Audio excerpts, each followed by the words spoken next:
Our good friend Torrey Smith is here. Torrey, what'd you make of these games?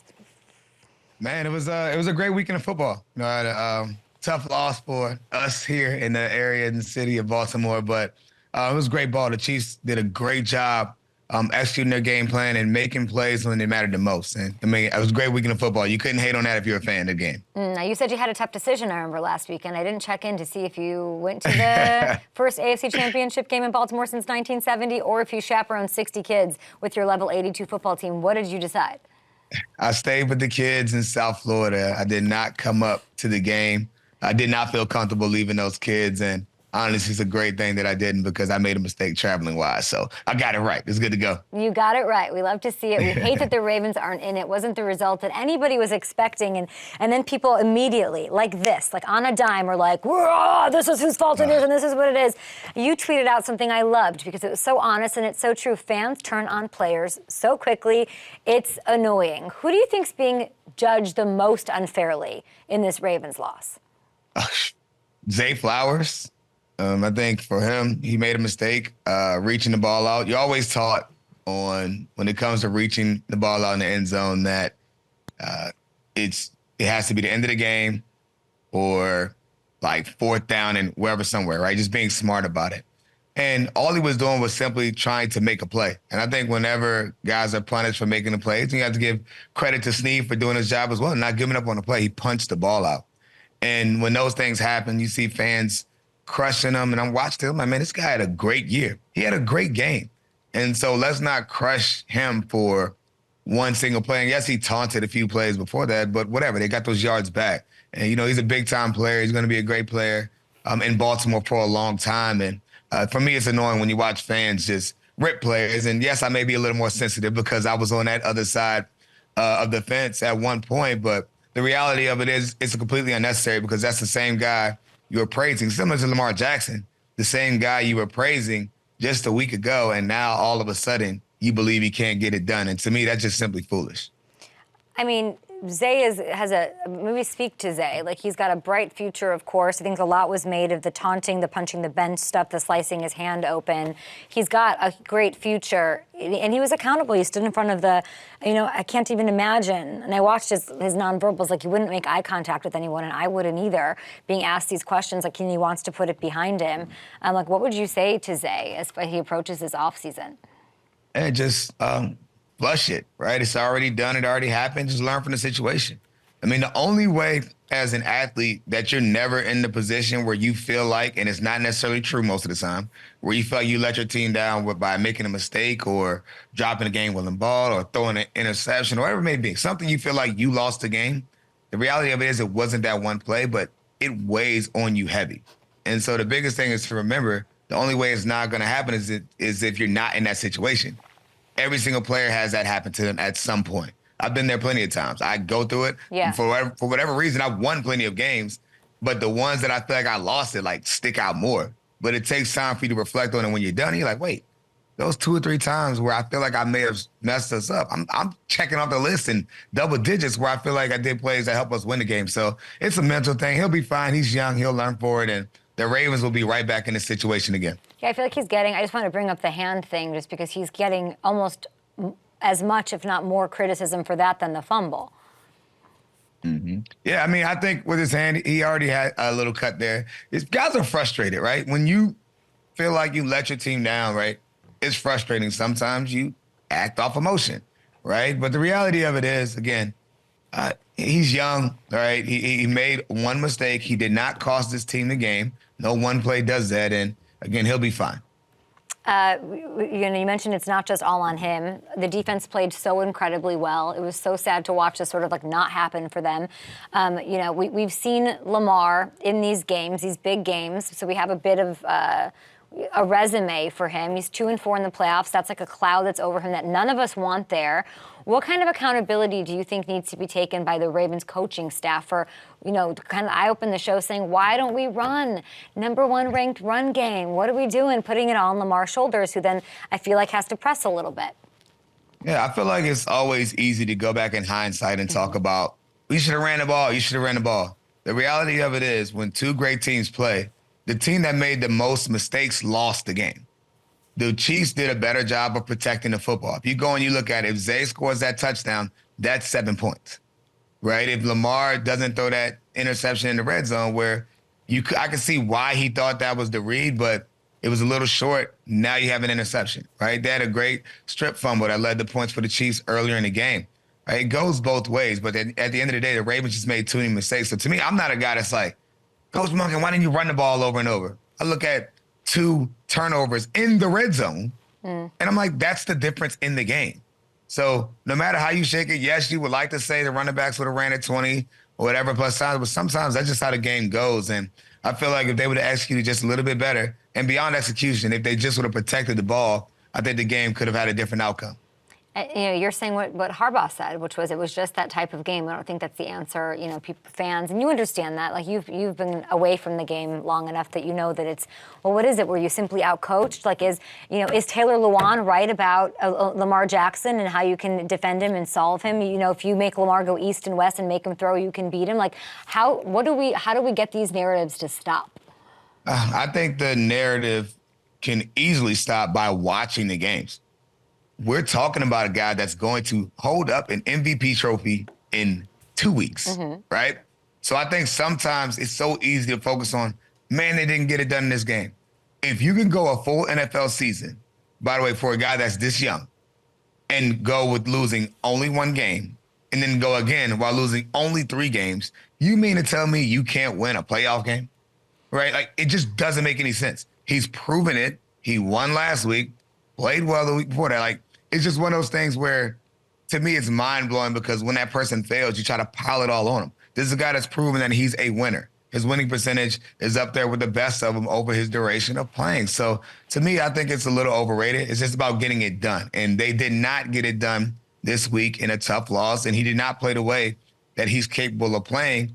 And at the end of the day, to me, I view it as one game. I don't think if this was a team and Lamar was a quarterback that hadn't led his team to victories plenty of time, right? 500-type team, barely sneaking into the playoffs, I would say that. But this is a guy that's had bye weeks at home twice, right? He's a big-time player in this game, and he's going to be for a long time. He's an MVP this year. He was already an MVP before, but it is that 2-4 thing isn't the first time he's, that it has not worked out. When he's so good and everybody's like, they're just going to, go to the Super Bowl and win it. Like, when you're watching these games, like you're saying, like, we can watch the game. What is the takeaway about Lamar in this game and why this team couldn't get it done?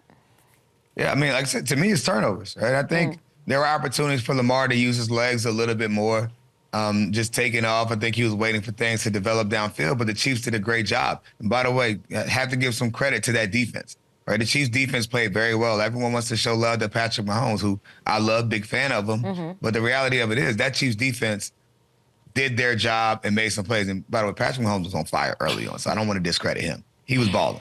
But this Chiefs defense did their job, did a great job keeping Lamar contained. They never really let him get loose too much. And I think the plays that were developing down the field, Lamar was waiting for it. I think it was just a little bit too much of that at times. And the offense never really found their rhythm until it was too late. Yeah, it's really well said, and it doesn't take away from the season that Lamar had or necessarily mean that they can't change it. Look at you literally can look across the field and look at the Chiefs. They had all these questions, all this stuff. They adapted, they figured it out. I love that you're giving love to their defense because their defense is, if the Chiefs go and win against the Niners, it's because of their defense. And you're talking about the turnovers, it's just something that Patrick isn't doing right now. He's just managing these games. That side is protecting the ball in the brightest moments, and that's what matters. And, they didn't score in the second half on Sunday. Do you have any thoughts about the Kansas City's offense? Like, can they keep up? And as good as the Chiefs' defense is, we know the Niners have a lot of weapons. They can put up points. Is this a team that can put up a lot of points in a Super Bowl against the Niners? Absolutely. As long as they have Patrick Mahomes as their quarterback and Travis Kelce as their tight end, and that running game with Isaiah Pacheco, who will run through your face mask, they are going to be fine.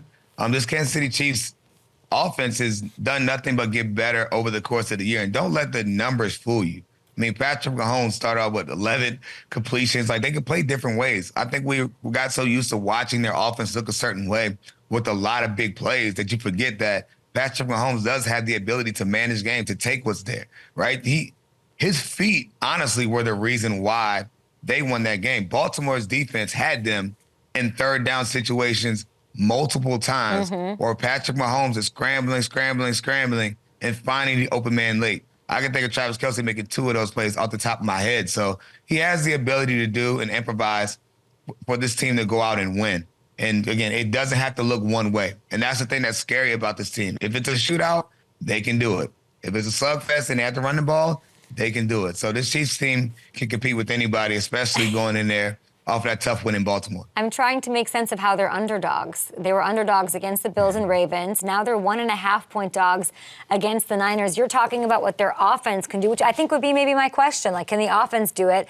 They've got the experience, 4th Super Bowl in 5 years. Their defense, they made the Dolphins look silly. They made the Bills look silly. Like, their defense is their strength, I think, going into this matchup. Is there any concern you have about the Chiefs going into the Super Bowl 58 against this Niners squad? Do they have any weakness? Well, to me, the Chiefs offense, I think the 49ers match up very well because the way to beat the Chiefs is to get pressure with just 4. And you have Bosa, and you have Chase Young, Let's go. And you have Eric Armstead, and you have all of these guys that are going to be coming after, and you have to get to them. Baltimore did not get to them the rate they've been able to get to quarterbacks last week, which is why the Chiefs were able to move the ball in those tough third down situations. He's scrambling around. There's only 4 guys trying to get to him, right?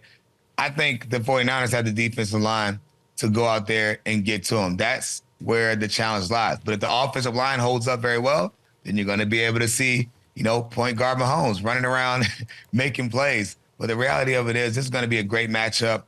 San Francisco is the better team, in my opinion. I felt like the Ravens were the better team, the best team in the league. Obviously, they lost. You had to play good on that day. But this 49ers team, I feel like, is built to win this.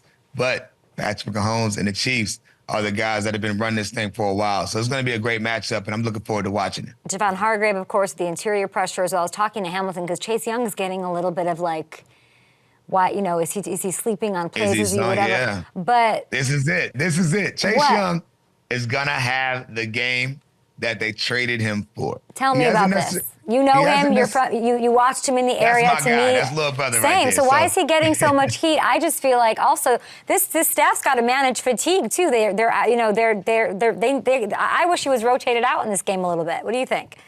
I think when you have the potential and talent level of Chase Young, you're going to take a lot of heat when the numbers aren't showing up. And to me, him being traded, we have to remember he's still kind of coming off of that injury. He's playing, he's getting better.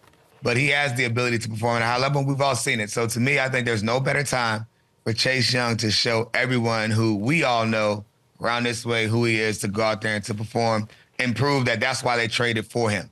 I think at times you would like guys to really have their presence to be shown, but the reality of it is if he stunk it up all the way until this Super Bowl, which isn't the case, but if he stunk it up all the way into the Super Bowl and he goes out there and plays like the Chase Young I know that he is, yes, that's going to be worth that trade and then some, because Bosa, he's going to bring it. It's going to be fun watching the boys play. It's so interesting. I love that you kind of perked up about this. Me and Hamilton's here somewhere. We had this huge, listen, the depth on this team took a huge hit. I go to Hamilton, I go, why am I seeing Chase Young? Hammy, if you're here, pop on. Why am I seeing him get any grief for what he looked like when he's out there? And he played the most snaps he ever played as a Niner in this game. Hammy, do we have you here? And he went back and he watched every play of Chase Young, of course, overnight. Hammy, what do you got? What's up, Torrey? Yeah, so I was going back and watching it because I saw all the stuff. I saw, obviously, the one play, the Jahmyr Gibbs touchdown, where it didn't look like he was giving his best effort. And not to make excuses, but as Kay said, he played the most snaps he's played in the game all year. The Cleveland Farrell injury has really hurt the Niners' depth, so they're keeping him out there more than usual. And it looked to me like he was just winded. He was giving a great effort on 6-7 plays before that, and I really think he was just gassed on that play. Is that fair? Well, I think it's fair. And that's not to make excuses, but shoot, I've been there before where it's like, man, it's great before that. And then that one play where you show a little sign of weakness, that's when it comes. So, that's just how this game goes. And by the way, I don't want to discredit him on that run. That was an amazing run.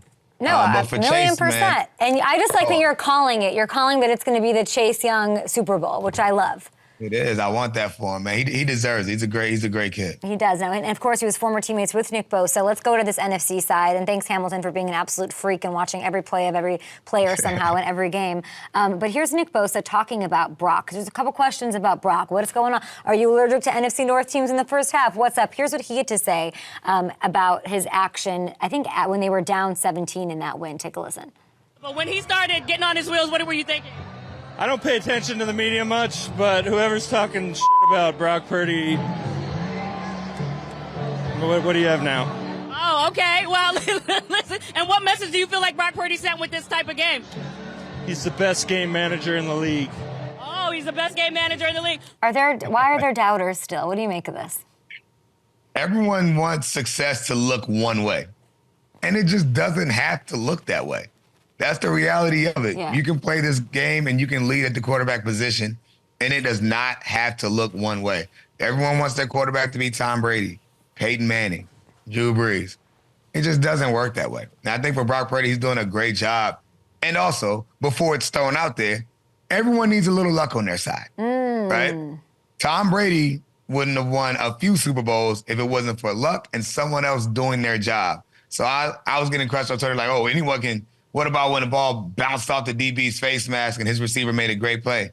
Okay, look at the paper. It says catch by him, right? I mean, it still doesn't matter. You can't judge him based off of that because I can tell you, everyone remembers our run in Philadelphia where Nick Foles led the team to victory. That's my guy. I love him. He actually talked to my kids a couple of weeks ago, so love Foles to death.